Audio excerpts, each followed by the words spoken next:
Preludios de la Dragonlance, 5. Flint, Rey de los Julis. Mary Kirkhoff and Douglas Knauss.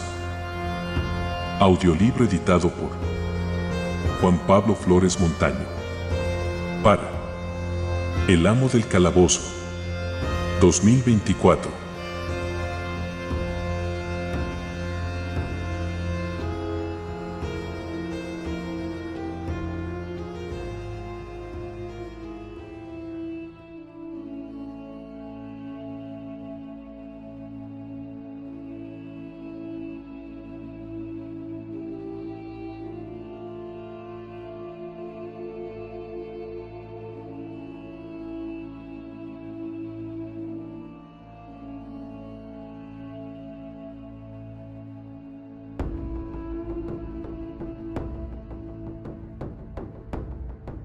Cuarta parte.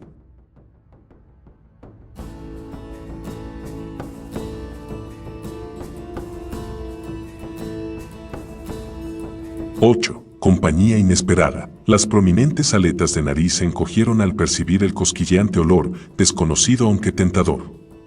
Un ojo inmenso, inyectado en sangre y hundido en la profunda cuenca ocular, parpadeó repetidas veces y después su pareja se abrió. De nuevo, el largo apéndice nasal se movió a fin de constatar la presencia del aroma. El cuerpo, que se levantó con lentitud hasta quedar sentado, era humanoide, si bien su altura rebasaba la de un hombre en casi 1 metro. Los rasgos, por otro lado, eran horrendos en extremo. Los brazos, tan éleos como la altura de un hombre, colgaban desgarbados de los hombros de la criatura. A pesar de ser delgados en proporción a su altura, las formas nervudas de los músculos, marcadas bajo la piel verdosa moteada de manchas, denunciaban una gran fortaleza. Las piernas de la criatura eran tan largas como delgadas, pero soportaron sin dificultad su peso cuando se irguió. Sus manos y pies terminaban en 3 garras de aspecto siniestro, con una membrana que unía los dedos de manera parcial. Todo el cuerpo presentaba erupciones semejantes a oscuras manchas de moho. En algunas zonas la piel era suave, pero en otras era una superficie arrugada, áspera y con verrugas. En lo alto de la cabeza de la criatura crecía un penacho enmarañado de pelo oscuro y tieso. Al entreabrirse su boca, dejó a la vista 2 filas de dientes picudos y afilados. Sobre la boca, extendiéndose más como la rama de un árbol que como un apéndice nasal, se proyectaba la nariz larga y puntiaguda. Fue esta probóscide sensitiva la que hizo despertarse al monstruo, y ahora olisqueó y venteó el aire en busca de claves. ¿Qué era ese tentador aroma? ¿De dónde procedía? La guarida de la criatura se encontraba en una cueva, y una brisa ligera, procedente del valle inferior, soplaba en la boca de la gruta. La fuente del aroma, no cabía duda, procedía del exterior de la guarida. El monstruo recorrió la sucia caverna y pasó sobre numerosos huesos pelados esparcidos por el suelo, restos de previos festines. A lo largo de las paredes se veían cráneos de venados, osos, hobgoblins, humanos y otras víctimas, cual horrendos trofeos o baluartes.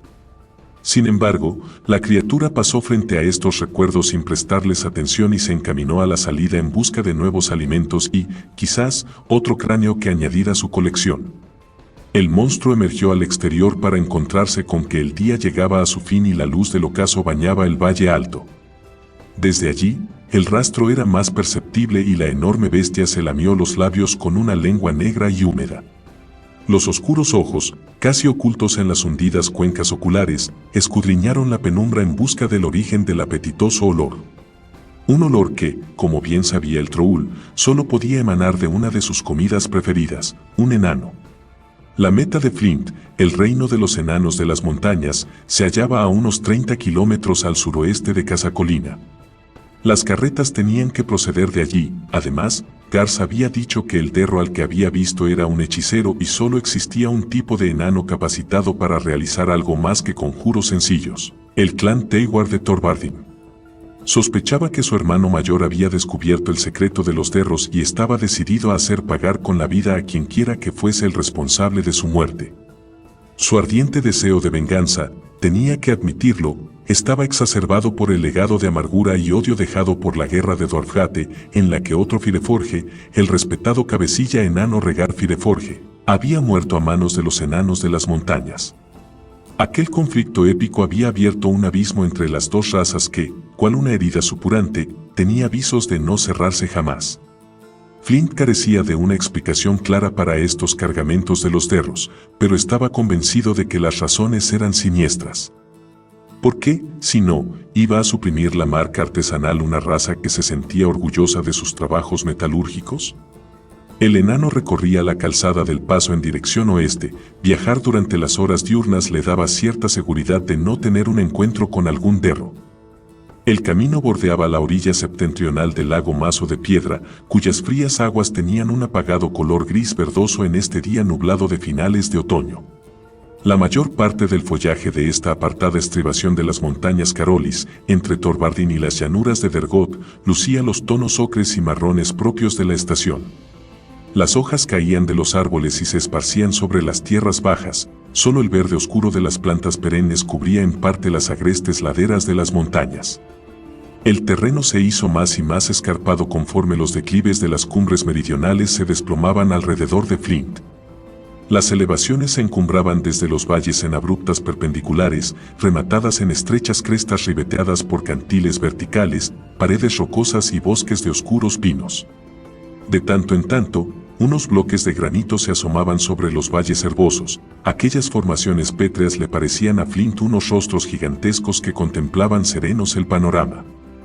La calzada del paso avanzaba sinuosa como una serpiente, y no había un tramo recto que superara más de 1 kilómetro o 2. Jamás había estado en Torvardin. Allí no recibían con los brazos abiertos a los enanos de las colinas, pero su padre le había dicho en una ocasión algo que ahora pugnaba por acudir a su memoria. Sí, eso era. El asentamiento subterráneo tenía 2 entradas, la puerta norte y la puerta sur. En el pasado, 2 salientes amplios y amurallados bordeaban las laderas de la montaña en las entradas, pero el saliente norte se había destruido casi en su totalidad durante el cataclismo y ahora quedaban solo en pie unos restos ruinosos que se alzaban a 300 metros sobre el valle.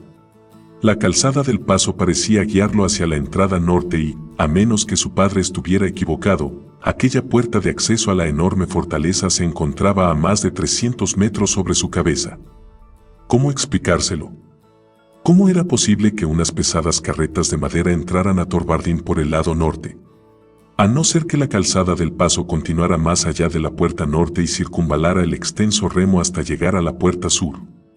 Si tal era el caso, a Flint le aguardaba una larga caminata, ya que la circunferencia de la fortaleza medía más de 30 kilómetros. Sin embargo, tampoco esto tenía sentido. El núcleo de las montañas Carolis estaba entre ambos puntos y ninguna carreta podría cruzar un terreno tan abrupto. Este asunto era un embrollo. Hacía casi un día que Flint caminaba, cuando sus aguzados sentidos hicieron que el vello de la nuca se le erizara. Alguien o algo le seguía. No lo sorprendió mucho, ya que esperaba que lo persiguieran. Con todo, quienquiera que fuese no parecía tener prisa por alcanzarlo, ni tampoco que le importara ser descubierto. Hubo un momento en que, incluso, atisbó una figura distante que avanzaba de manera fatigosa por la herbosa cañada que Flint había cruzado poco tiempo antes. El enano reanudó la marcha y, a intervalos regulares, miraba hacia atrás, pero no volvió a ver a su perseguidor. Tal vez no era más que un granjero que se ocupaba de sus propios asuntos. Flint estaba demasiado lejos cuando había divisado la figura para distinguir si se trataba de un humano o un enano. Con todo, su experiencia le aconsejaba no bajar la guardia. El tiempo se tornó húmedo y frío la tarde del segundo día desde que había abandonado Casacolina.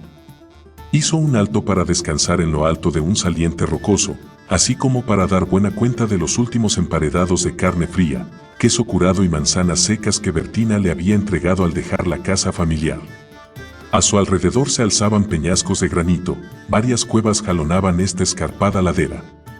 Había descubierto un sendero provisional en la base de un barranco angosto y se había salido de la calzada del paso a fin de despistar a su perseguidor. Ahora, en lo alto del saliente, miró a sus espaldas una vez más y, por segunda vez, vio a su pertinaz perseguidor tras su rastro. Fue un fugaz movimiento antes de que la figura desapareciese en el interior de una ancha franja de pinos que bordeaba la base del risco, pero la breve ojeada fue suficiente para convencer al hosco enano de que sus sospechas eran fundadas. Decidió aguardar a quien quiera que fuera y obligarlo a un enfrentamiento donde le impusiera las condiciones. Flint se deslizó sendero abajo, agazapado, rastreando sus propias huellas durante una docena de metros. Se enjugó el sudor de la frente con la manga, mientras miraba en derredor en busca de un escondrijo, lo halló en una repisa escondida, desde la que tenía una buena vista del barranco. Se tumbó, sacó el hacha del cinto y la colocó en el suelo rocoso, a su lado. La circunstancia de encontrarse en una posición alta, incrementada por la verticalidad del risco, le daba una ventaja considerable.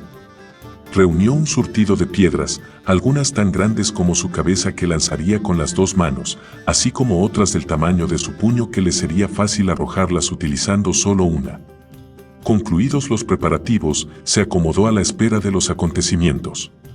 Pasaron varios minutos sin que hubiera señal de movimiento en la parte baja, pero ello no sorprendió al enano. La franja de árboles al pie del risco era extensa y enmarañada, incluso al más rápido rastreador le llevaría casi una hora atravesarla e iniciar el ascenso de la ladera. De repente se puso en tensión al percibir un movimiento un poco más abajo, muy cerca de su posición. Aferró el hacha, a la vez que reprimía una exclamación. El desconocido no era humano ni enano, sino algo 10 veces peor. Por la pendiente ascendía con cautela un troul tan grande como un ogro, con la piel cubierta de manchas verdosas y verrugas. Flint nunca se había enfrentado con uno de su especie, pero lo identificó sin dificultad. Era notoria la reputación atribuida a estas criaturas de voraces y malignas. Sintió un momentáneo alivio, no exento de sorpresa, al percatarse de que él no era el foco de atención del troul. Lo que es más, también el monstruo observaba vigilante la zona del barranco desde su posición, unos 30 metros por debajo de Flint. La criatura adoptó una postura extraña, con los largos miembros rígidos. A Flint le recordaba a un cangrejo gigante, maligno. Un soplo del viento le trajo el repulsivo olor de la bestia, un hedor acre semejante a pescado podrido. Las espantosas garras del troul, tanto de las manos como de los pies, se aferraron a la roca a fin de sostenerse en un saliente del risco, mientras se asomaba con cautela y escudriñaba el sendero con aquellos ojos oscuros e impasibles. Flint tuvo que contener una carcajada al comprender la intención de la bestia. Preparaba una emboscada para algo o alguien que trepaba por el risco, quizás era el mismo que le seguía el rastro y al que esperaba para un enfrentamiento. A esto lo llamo yo justicia, pensó para sus adentros. Alguien me rastrea por las montañas durante días para acabar en la barriga de un troul. Con todo, la proximidad del monstruo era un motivo de alarma. En consecuencia, el enano decidió esperar, en silencio y con paciencia, a que el pequeño drama que se desarrollaba unos metros más abajo siguiera su curso. Después, cuando el troul estuviera absorto con su víctima, sería el momento para llevar a cabo una huida rápida. El sonido de unas piedras al caer rodando captó la atención del enano hacia la parte baja del escarpado risco. No divisaba movimiento alguno, pero era obvio que el rastreador escalaba la pendiente. Quienquiera que sea, avanza sin la menor precaución, musitó Flint, mientras su perseguidor trepaba con dificultad por la pared. Un nuevo desprendimiento de piedras descubrió al enano y, sin duda, también al troul, que el rastreador había remontado un buen tramo. Tal vez la bestia tenía ya a la vista al desconocido, pues Flint observó que su cuerpo se tensaba. En efecto, el enano atisbó un movimiento en el risco y enseguida divisó una pequeña figura, de un humano bajo o un enano, que remontaba la pendiente a un ritmo constante. Una capucha marrón cubría la cabeza del sujeto, por lo que Flint no le distinguió el rostro. De hecho, eran pocos los detalles visibles. El individuo hizo un alto para recobrar el aliento, alzó la vista y escudriñó la angosta trocha que serpenteaba hasta la cumbre del risco, como si calculara la distancia. Por fin, y a pesar de la creciente oscuridad, Flint vio el joven rostro barbudo. Su perseguidor no era un humano ni un espía derro. El enano que se encontraba allá abajo, en inminente peligro de ser atacado por un hambriento troul, no era otro que su sobrino Basalt. Que Reorx lo confunda. Siseó Flint, estupefacto.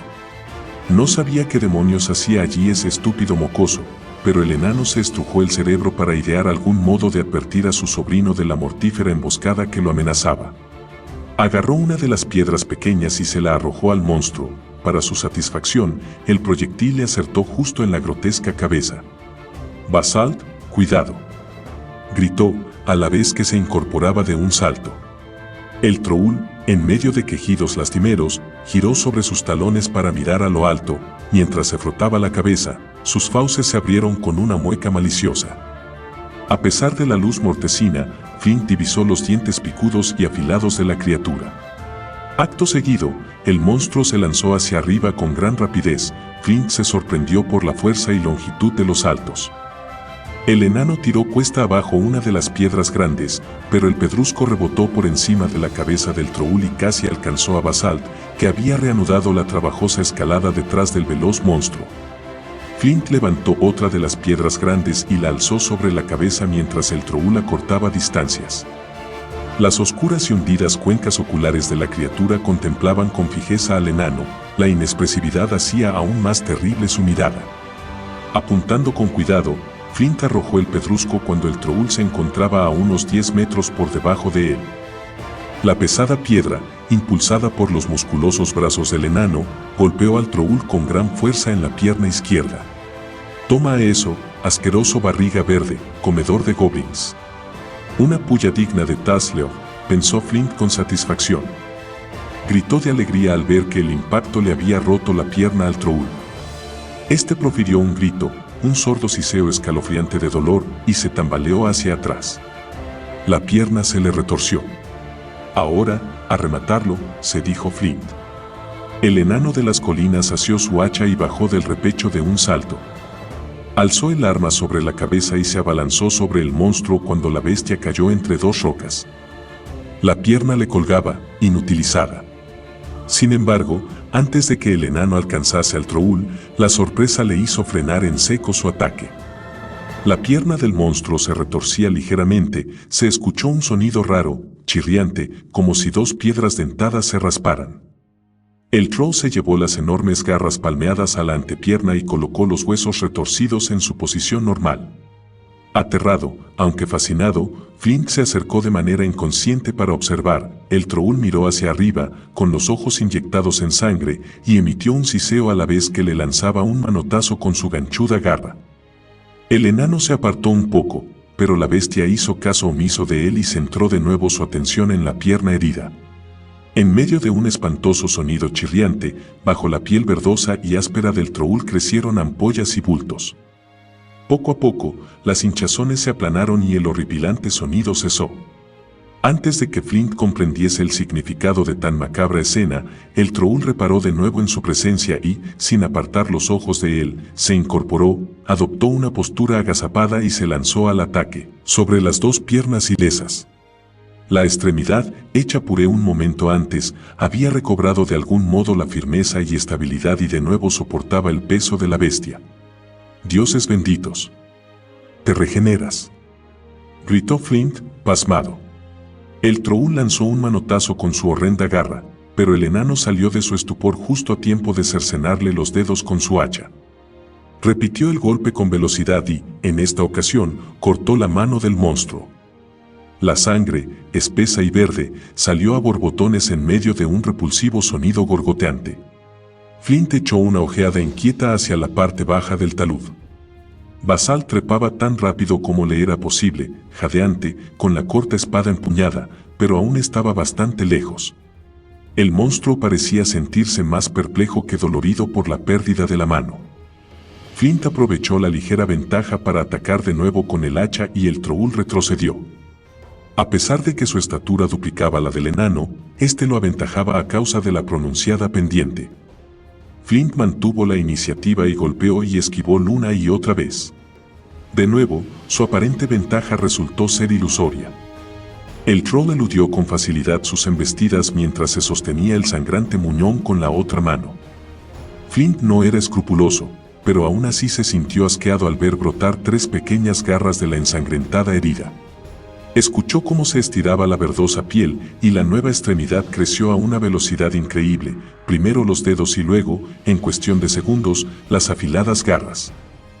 Por completo regenerada, la criatura emitió un ruido semejante a un gorgoteo, ronco y profundo. Flint habría jurado que se estaba riendo, y acto seguido avanzó hacia él. El enano retrocedió con torpeza la empinada cuesta arriba, esforzándose por mantener el equilibrio en un terreno cuajado de piedras sueltas. Una caída lo haría deslizarse, indefenso, al danzante remolino de garras y dientes que le esperaba abajo. «Tío Flint», gritó Basalt. El enano no se detuvo ni siquiera para ver dónde estaba su sobrino. «Esto no es una fiesta campestre, Basalt. Huye, insensato cerebro de mosquito». Si el troll se lanzaba sobre su inexperto sobrino, el muchacho sería devorado antes incluso de tener tiempo de levantar la espada. «Te ayudaré», jadeó el joven, mientras se resbalaba con las piedras sueltas. El troll giró sobre sus talones. Impulsado por el miedo, Flint se abalanzó hacia adelante y hundió la afilada hoja del hacha en la espalda de la criatura. El golpe lanzó una rociada de sangre pegajosa, verde y viscosa, sobre Flint, quien sufrió una náusea y escupió con violencia. Casi partido en dos, el troll se retorció mientras siseaba con dolor y furia, lo que dio tiempo a Basalt para esquivarlo. «Apártate», bramó Flint, a la vez que saltaba hacia adelante y lanzaba un nuevo hachazo. Pero Basalt tenía otras ideas y, con un golpe seco y violento, hundió su corta espada en el vientre de la criatura. El monstruo había empezado a regenerarse, pero las nuevas heridas lo hicieron doblarse en dos y cayó rodando por la pendiente. El joven enano, con el brazo derecho empapado de sangre verde y el semblante iluminado por una sonrisa de satisfacción, se dispuso a ir tras él. «No», ordenó Flint, mientras agarraba a su sobrino por el hombro. «Tienes que aprender cuando es el momento de retirarte, chico. Pero la ventaja es nuestra», protestó Basalt, con una mirada anhelante. Flint le dio un brusco tirón del cuello de la túnica. «Solo hasta que se regenere y esté otra vez de una pieza». De improviso, estalló en carcajadas, después frunció el entrecejo, simulando un gesto severo. «No importa. En primer lugar, ¿qué demonios haces aquí? Me gustaría saberlo». Basalt inició una enrevesada explicación, pero su tío lo interrumpió golpeándolo con el índice en el pecho. «No es el momento, mocoso. Hay un troll ahí abajo que en cualquier momento estará en plena forma. Tienes mucho que aprender sobre andanzas y aventuras». Acto seguido, con Flint a la cabeza, los dos enanos corrieron cuesta arriba tan rápido como les fue posible. Poco después alcanzaban la cima del risco. El troll seguía allá abajo, en algún punto fuera del alcance de su vista al haber sobrepasado en su caída un recodo del barranco. Basalt fue en pos de su tío, que mantenía un trote constante. La noche se cerró sobre ellos, pero los dos enanos no frenaron la marcha. Descendieron a trompicones por la otra ladera del risco del troll y recorrieron a toda prisa el terreno nivelado de la siguiente vaguada. Por fin, se desplomaron en el suelo, exhaustos, en un pequeño claro rodeado de pinos oscuros. A pesar de que la noche era negra como boca de lobo, no osaron encender una fogata. En medio de la oscuridad, Flint levantó la mirada hacia su sobrino. «Tienes mucho que explicarme, hijo. ¿Por qué no empiezas por decirme qué haces aquí?» Basalt le dirigió una mirada hosca. «También tú tienes mucho que explicar. Como, por ejemplo, ¿a dónde te diriges?» Flint apretó los labios con enojo. «No tengo que dar explicaciones a nadie. Y menos a un jovencito lengua larga como tú. No soy un jovencito. Te habrías dado cuenta si hubieses venido a casa más a menudo o hubieses estado más un día». Por un instante, Basalt le dirigió una mirada tan beligerante, tan rebosante de la tosudez de los Fireforge, que Flint apretó los puños de manera involuntaria. Pero, un momento después, estalló en carcajadas de regocijo, con las manos apretadas sobre el estómago. Basalt se sentía perplejo y, en cierto modo, ofendido. «¿Qué te hace tanta gracia?», demandó.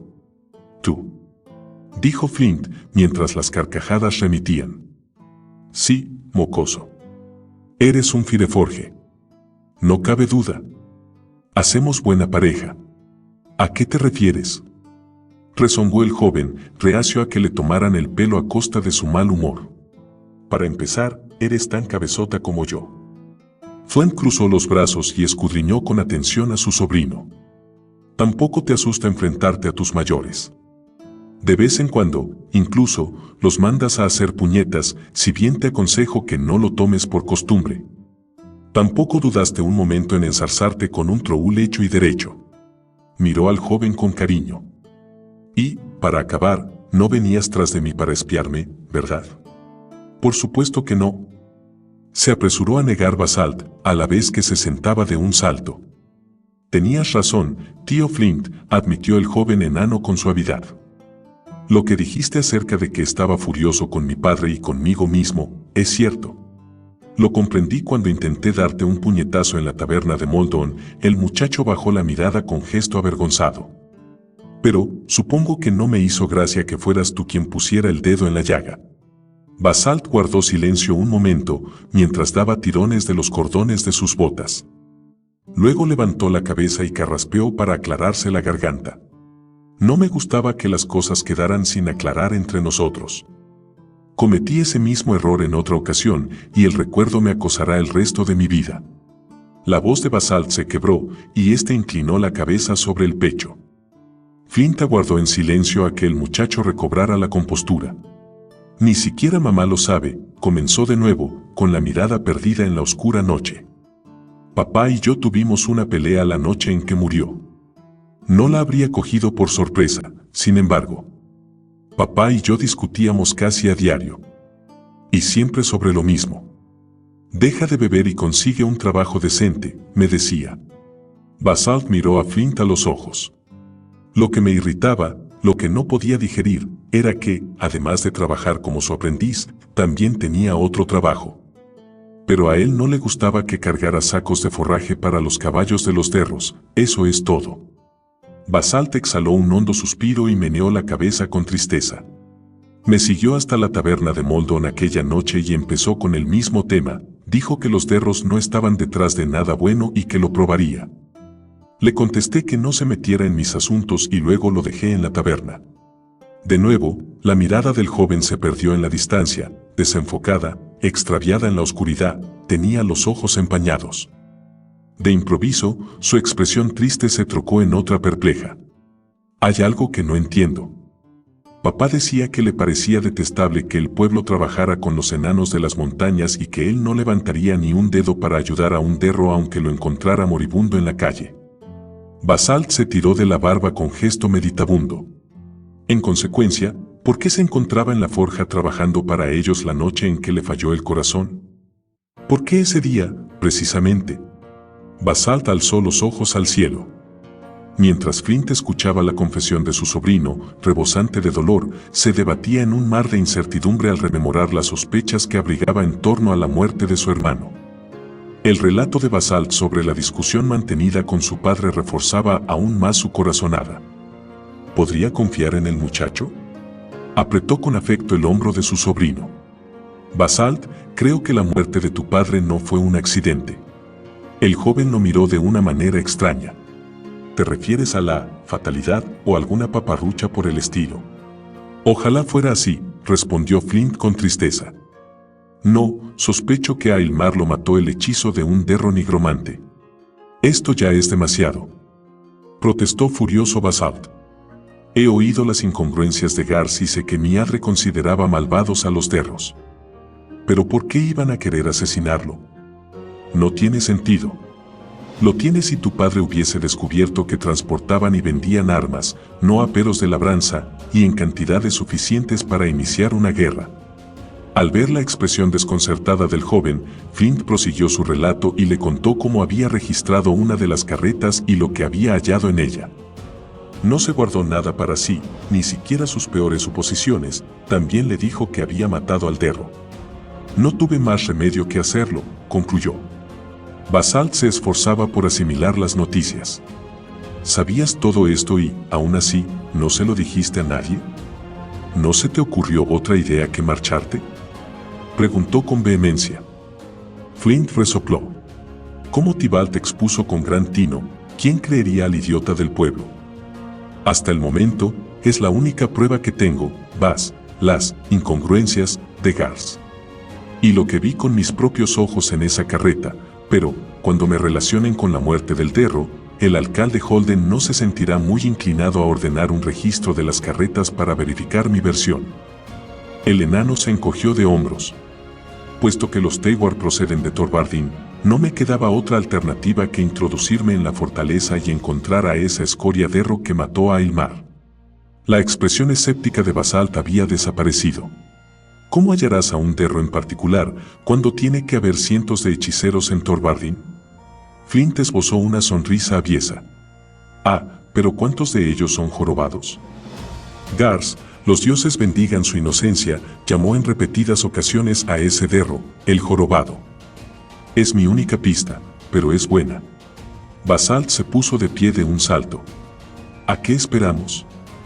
Vayamos en busca de ese maldito Derro asesino de mi padre, que Reorx confunda. Flint palmeó la mano del joven enano. Como dije antes, eres un verdadero Fireforge. Pero no vamos a ninguna parte en medio de esta oscuridad. Hizo una pausa y suspiró antes de proseguir. No estoy seguro de requerir ayuda alguna, pero tampoco puedes regresar por el mismo camino que viniste.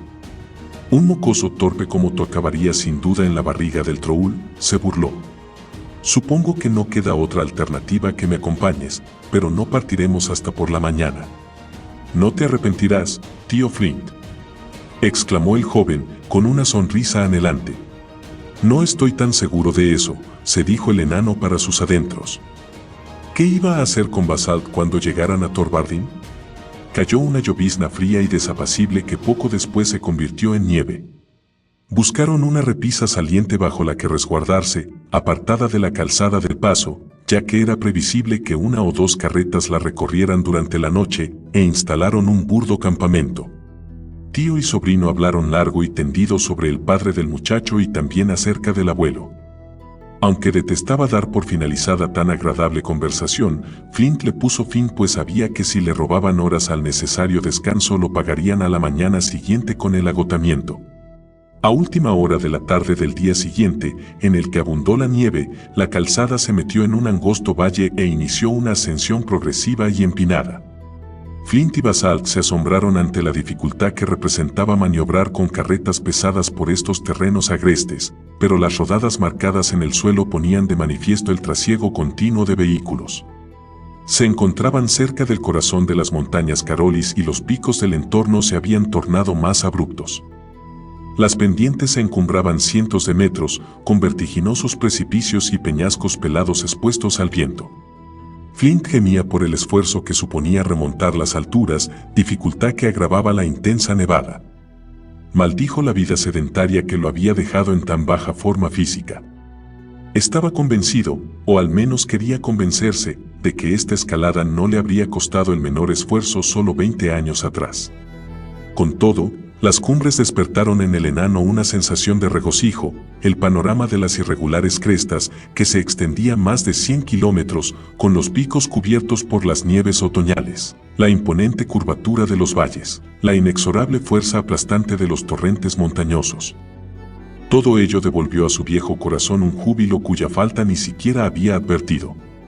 El sol se ponía a su derecha cuando, de forma inesperada y brusca, la calzada terminó en la corriente somera de un arroyo. Daba la impresión de que una escoba gigantesca, salida de la nada, hubiese barrido el sendero.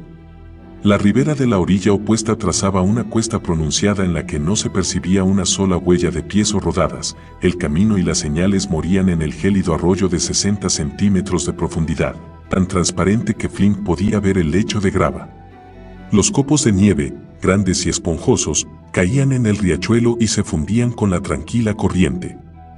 Flint sonrió para sus adentros. Disimular una senda en el lecho de un río era el truco más viejo en el manual del aventurero. El enano oteó corriente abajo, luego volvió la mirada a la derecha, corriente arriba. Se arrodilló al borde del agua y distinguió un giro a la derecha apenas perceptible en las rodadas que se dirigían al arroyo. ¿Lo ves, Basalt?, dijo, señalando las huellas.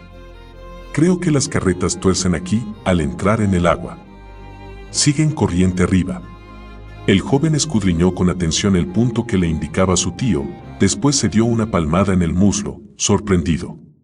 Vaya, tienes razón. Sigamos. Adelantó un paso hacia la corriente, pero Flint se apresuró a detenerlo. Agua. Agua cuya profundidad cubría, como poco, la mitad de su 1,20 m de altura. Flint se estremeció de manera involuntaria mientras contemplaba el rápido fluir de la gélida corriente. El arroyo no tenía riberas, a no ser que como tal se consideraran las paredes verticales del cañón por el que discurría, y su cauce medía entre 7 y 9 metros en la parte más ancha. ¿Qué ocurre? ¿No vamos a seguir corriente arriba?, preguntó Basalt. Flint se esforzó por no ponerse pálido. No quería que su sobrino se enterara de la aversión que sentía por el agua y que iba más allá del rechazo innato de cualquier enano por el líquido elemento hasta convertirse en un terror ciego, irracional. Ni siquiera quería admitirlo en su fuero interno. Después de todo, no era culpa suya, sino de ese condenado majadero, Caramon Majir. Cierto día, no hacía muchos años, cuando Flint aguardaba en Solace a que Tanis regresara de un viaje a Qualinesti, Tasselhoff Burford propuso que Sturm, Raistrin, Caramon y Flint dieran una vuelta por el lago Crystalmere en un bote que el Kender había encontrado. Así lo hicieron y todos estaban disfrutando de la excursión hasta que Caramon intentó coger un pez con la mano. Se inclinó demasiado y con su peso la pequeña barca se ladeó y todos fueron a parar al agua. Raistrin, siempre el más listo del grupo, emergió bajo el bote volcado y se encontró bastante seguro en la bolsa de aire atrapada bajo el casco. El bruto de su gemelo no salió tan bien parado y se hundió como una piedra. Sturm y Taz, dos buenos nadadores que no se atemorizaron por la apurada situación, no tardaron en dar la vuelta a la barca y a Raistrin con ella, mientras Flint se ocupaba de rescatar a Caramon. Los tres componentes del grupo que ya se encontraban subidos a la barca, aguardaron ansiosos a que el enano y el guerrero emergieran, pero todo cuanto vieron fue un descomunal chapoteo y cantidades ingentes de burbujas. Luego, la superficie del agua se quedó quieta, silenciosa. Asustados, tanto Sturm como Taz se zambulleron de nuevo. El caballero sacó a la superficie a Caramon, que tosía y daba arcadas, y lo llevó hasta el bote. Fue Taz quien encontró al enano, medio ahogado e histérico y, para subirlo a la barca, precisó la ayuda de sus 4 amigos. Flint se quedó tendido, temblando, mientras juraba y perjuraba no volver a poner un pie en el agua. ¿Tío Flint? ¿Qué? Oh, sí. Estoy pensando, replicó con brusquedad. Si quería vengar a Ilmar, no tenía más remedio que aventurarse en el arroyo. Oh, de acuerdo.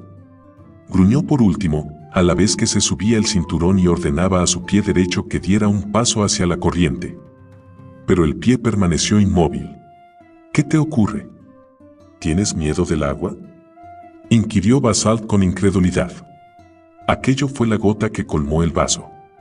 Con las mandíbulas apretadas, Flint avanzó un par de zancadas en el interior de la rápida corriente, reprimiendo apenas un grito cuando la gélida agua del reato le entró por el borde de las botas de cuero. Se mordió el labio con tanta fuerza que casi le sangró. De repente, un remolino fuerte le embistió las piernas y lo hizo resbalar sobre el legamoso e inestable lecho de grava. ¡Uau! Basalt alargó el fuerte brazo y cogió a su tío por el cuello de la túnica. Lo sujetó justo a tiempo de que Flint no cayera de bruces en el frío arroyo. El hacha del enano chocó contra las piedras de la orilla. Flint limpió con gesto distraído las gotitas de agua que empañaban la brillante superficie acerada, mientras procuraba hacer acopio de valor para intentarlo de nuevo. «Suéltame».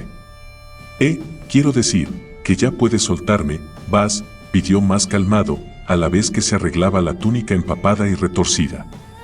Ahora tenía una nueva meta que restaba importancia a todas las demás, llegar al final de este arroyo, lo más deprisa posible y sin caerse. Y, si se caía, rogaba a Reorx para que su fin fuera rápido. Flint se puso en marcha despacio, tan concentrado en sus pasos que la cabeza le empezó a doler por el esfuerzo. Tenía los dedos de los pies entumecidos, al igual que las piernas bajo los empapados pantalones de cuero. Las aristas de las piedras se le clavaban en las delicadas plantas a través de las suelas de las botas. Los 2 enanos habían avanzado unos 30 metros corriente arriba cuando Flint escuchó un ruido, si bien en principio creyó que se trataba de las palpitaciones de sus sienes. No, concluyó por último. Suena como las ruedas de una carreta. Pero ¿por qué transitaba a esas horas? La tarde llegaba a su fin, justo antes del ocaso. El enano de las colinas alzó una mano para advertir a Basalt y escuchó con atención el ruido cada vez más cercano. Llegaba de detrás de ellos. Con probabilidad, era una carreta vacía que regresaba tras un viaje a través de Casacolina desde el Nuevo Mar. No era posible retroceder ni tampoco superar la velocidad de la carreta. Tenían que esconderse. ¿Pero dónde? Flint apartó la mirada de sus pies y divisó unas ramas de sauce que colgaban sobre la corriente desde la estrecha orilla derecha. Se agazaparían bajo aquellas ramas y, con un poco de suerte, pasarían inadvertidos. A toda prisa, avanzó trabajosamente hacia el improvisado escondrijo e indicó con un ademán a Basalt que lo siguiera. Flint contuvo el aliento de manera instintiva al arrodillarse sobre el limoso lecho de grava. El frío torrente de montaña le llegaba a los hombros y la tensión que lo dominaba creció de intensidad hasta el punto de temer que no lo resistiría. Sintió a Basalt ponerse rígido. «¡Aprisa, malditos!», gritó para sí a los ocupantes del cercano carromato. «Ojalá me encontrara en esa carreta seca y los derros estuvieran en esta condenada agua fría», pensó. Aquello le dio una idea. «Vas», llamó con un susurro apenas perceptible. «Espera mi regreso entre la maleza, donde el camino desemboca en el arroyo. 2 días, nada más. Si para entonces no me he reunido contigo, vuelve a casa». «¿Qué? Ni hablar, voy contigo», replicó al punto el joven, en un siseo contenido. Luego, al ver la firme decisión impresa en el semblante de su tío, sugirió: «Me necesitas». «Mira, Vas, ni siquiera estoy seguro de lograrlo yo», comenzó Flint con un tono pesaroso, casi de disculpa. «Pero de lo que no cabe duda es de que nos atraparán si vamos juntos. 2 días, nada más. Estaré bien, no te preocupes, Vas». La carreta había llegado casi al lugar donde se escondían.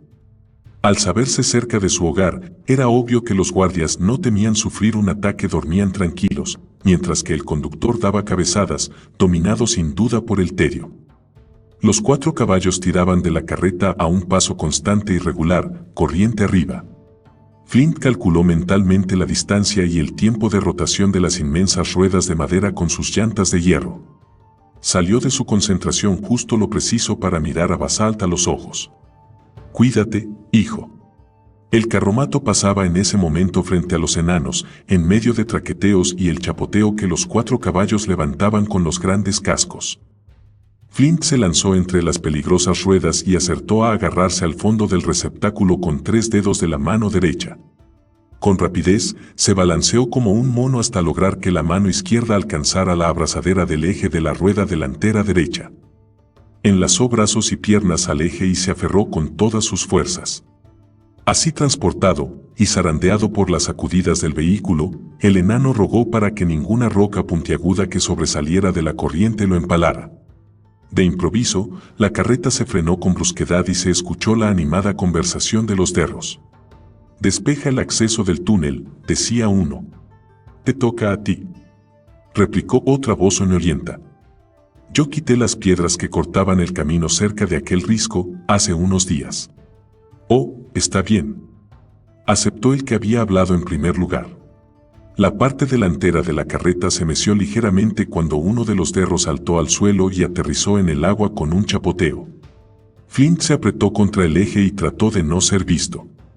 Bajó un poco la cabeza para mirar por debajo de la parte frontal del carromato y vio que un espeso matorral obstruía la orilla junto a la que se habían detenido. El enano de las colinas no distinguía más que ramaje, agua y al enano de las montañas, a quien la corriente le llegaba a la cintura. Después, el Tewar apartó el follaje a los lados de la carreta y dejó al descubierto una abertura. Unas profundas rodadas se marcaban en el terreno de la orilla antes oculto por la vegetación. Con un juramento, el derro condujo a los caballos, y las dóciles bestias tiraron del pesado carromato y la sacaron del arroyo con gran esfuerzo hasta el camino disimulado. El conductor no detuvo la marcha del vehículo mientras los guardias reemplazaban con rapidez el montón de matojos y ramas y enseguida se montaban de nuevo en la carreta por la parte de atrás. Flint escuchó sus pasos en el piso de madera hasta alcanzar su sitio junto al pescante. Recorrieron una distancia corta y el rumor del arroyo se amortiguó hasta desaparecer. De repente los envolvió la oscuridad y Flint imaginó que habían entrado en el túnel. Los brazos le dolían y temió no aguantar mucho más colgado del balanceante eje. Aflojó las manos agarrotadas, los brazos y las piernas y cayó en el suave suelo arenoso, con cuidado de eludir las peligrosas ruedas de hierro. Se quedó agazapado en la oscuridad y aguardó a que el traqueteo de la carreta se perdiera en la distancia. Su infravisión térmica apenas funcionó en el frío túnel y solo captó la tenue silueta rojiza de las paredes. Dio un par de pasos, las suelas de sus botas crujieron con suavidad en el piso del túnel. Entonces se frenó en seco. Otro sonido breve se percibió a continuación de sus pasos, hacia la derecha. Después, otro, este más perceptible, y otro más. Cuando escuchó un chasquido, justo sobre su cabeza, Flint se revolvió con desesperación y saltó a la izquierda, pero ya era demasiado tarde. Una jaula de barrotes de hierro se desplomó sobre él, con su salto solo consiguió golpearse contra un costado de esta. Encolerizado, aferró los barrotes con ambas manos y empujó, tiró y zarandeó, pero la jaula era demasiado pesada. Se puso de rodillas y escarbó el suelo del túnel, aparte de una fina capa de grava suelta, era de roca sólida. ¡Maldición!, exclamó, recostándose contra los barrotes.